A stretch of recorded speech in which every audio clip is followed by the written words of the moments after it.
देखें बच्चों, अब नेक्स्ट ये क्वेश्चन है, question number 3। 4 workers can build a house in 90 days working 7 hours. मतलब 7 आवर उसका टाइम पीरियड है जो वर्क करने का, और 4 वर्कर्स हैं, तो ये 90 डेज़ में एक काम को बिल्ड कर रहे हैं, यानी एक हाउस को बना पा रहे हैं। तो अब कह रहा है कि how many days will the 6 workers, अगर 4 मतलब कहता है अगर हम 4 वर्कर की जगह हम यही 6 वर्कर्स लगा दें तो उसमें फिर कितने डेज़ लगेंगे कि अगर आपको काम 8 आवर्स 7 आवर की बजाय हमें 8 आवर्स करना पड़ जाए। तो हमने देखना ये है कि इसमें मैंने देखें जो ये फॉर्मेट बनाया मैंने, डेज़ को अलहदा कर लिया बिकॉज हाउ मैनी डेज़ यानी डेज़ फाइंड करने हैं, तो मैंने डेज़ पहले लिख लिया है।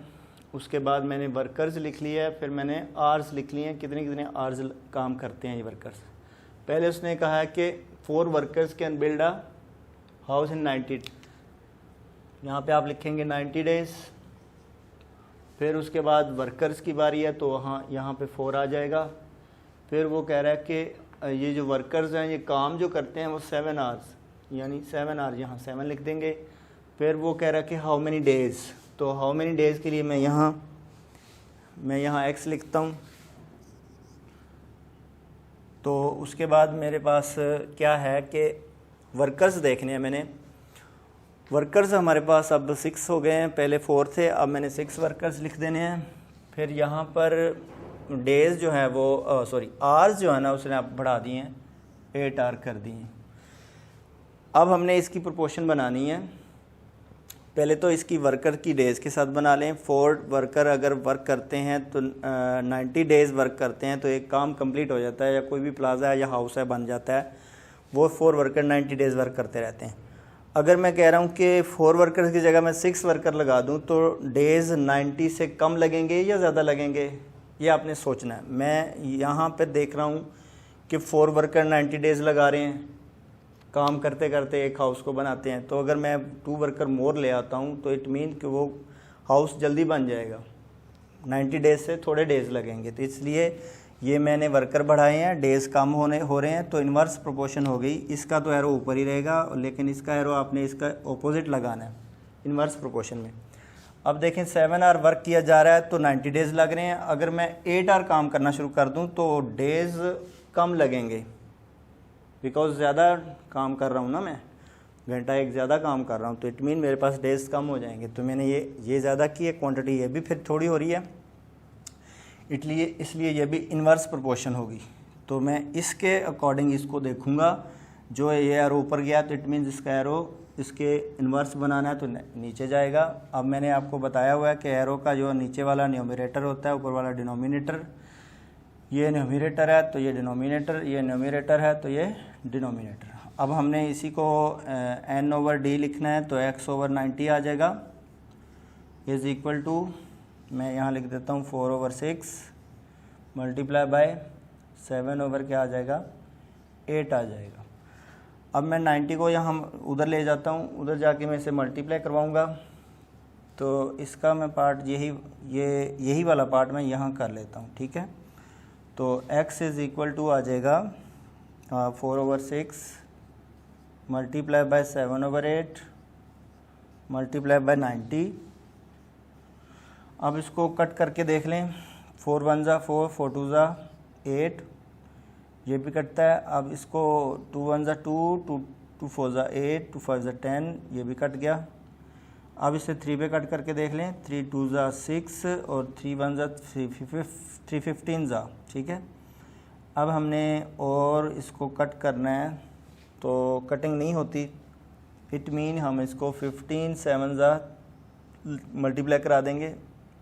15 7 ज़ा क्या हो जाता है, मैं इसी के आगे करवा देता हूँ। 15 7 ज़ा क्या बन जाता है, 7 5 ज़ा 35, 3 कैरी, 7 1 ज़ा 7 और 3 जो कैरी थे वो 10 हो गए, डिवाइडेड बाय हमारे पास 2 बच गया है।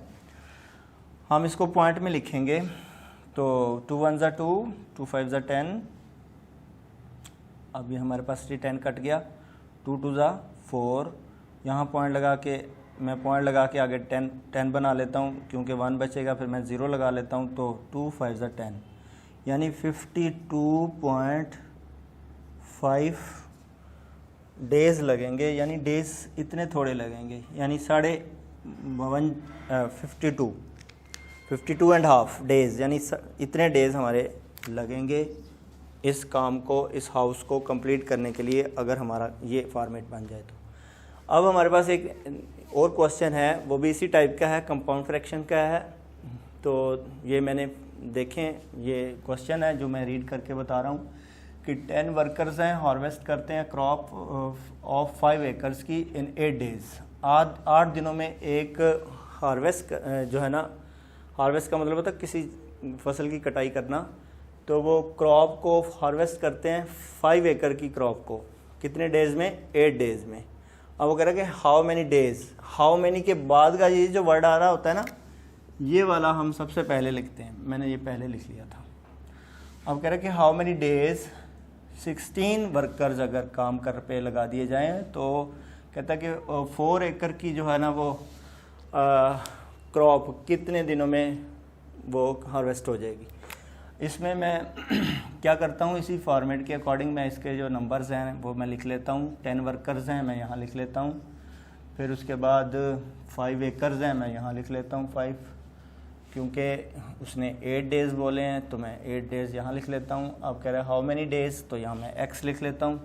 फिर उसके बाद 16 वर्कर्स की बात हो गई, मैं 16 यहाँ लिख लेता हूँ और 4 एकर्स यहाँ लिख लेता हूँ।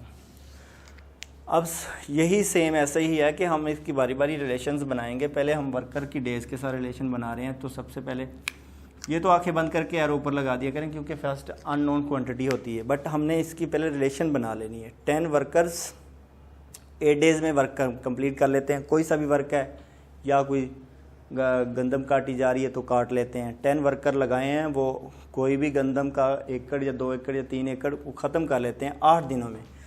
अगर मैं उसी के अंदर मैं 16 वर्कर ऐड कर दूं, मतलब 10 की बजाय मैं 16 कर दूं, तो क्या ख्याल है वो डेज़ थोड़े लगेंगे या ज़्यादा लगेंगे? बिकॉज मैंने वर्कर बढ़ा दिए हैं, तो क्या होगा कि काम ज़्यादा हो जाएगा, ज़्यादा जल्दी कंप्लीट होगा। इट मीन हमारे डेज़ थोड़े हो रहे हैं, तो मैं वर्कर बढ़ा रहा हूँ, डेज़ थोड़े हो रहे हैं, इट मीन ये इन्वर्स प्रोपोर्शन है। तो इसका एरो इसके ऑपोजिट आ गया। सेम है आगे एकर्स की इसी के साथ बनानी है, डेज़ के साथ। 5 एकड़ है तो 8 डेज़ लग रहे हैं, अगर 4 एकड़ हूँ तो कितने डेज़ लगेंगे? ये सिंपल है, आपके पास देखें 5 एकड़ है तो 8 डेज़ लग रहे हैं। 8 डेज़ में यानी 5 एकड़ कट जाती है, कटाई हो जाती है फसल की। लेकिन अगर हमारे पास एकड़ कम कर दें, थोड़े कर दें, तो क्या ख्याल है डेज़ भी थोड़े हो जाएंगे। ये क्या है, डायरेक्ट प्रोपोर्शन है, तो इसलिए मैं इसका एरो ऊपर लगा देता हूँ सेम इस जैसा। अब ये न्यूमरेटर है, डिनोमिनेटर है, x ओवर मैंने 8 लिख दिया, इक्वल लगाया, यहाँ पे मैंने 10 ओवर 16 लिख दिया, मल्टीप्लाई 4 ओवर मैंने 5 लिखना है। अब मेरा x is equal to 10 over 16 multiply 4 over 5 multiply by ये 8 उधर चला जाएगा यहाँ से, क्योंकि इधर डिवाइड हो रहा है, उधर आके मल्टीप्लाई। अब देखना ये है कि 4 1 ज़ा 4, 4 4 ज़ा 16, 4 1 ज़ा 4, 4 2 ज़ा 8। अब देख 5 2 ज़ा 10, 10 ओवर क्या बन गया, नहीं 5 को भी काट लें, 5 1 ज़ा 5, 5 2 ज़ा 10, हमारे पास 2 2 ज़ा 4 बचा। तो हमारा जो वर्क है वो 4 डेज़ में ही कंप्लीट हो जाएगा, बिकॉज हमने वर्कर बहुत ज़्यादा कर दिए थे। ये देखें, तो ये जल्दी वर्क कंप्लीट हो जाएगा। ये हमारा आंसर है। तो इसके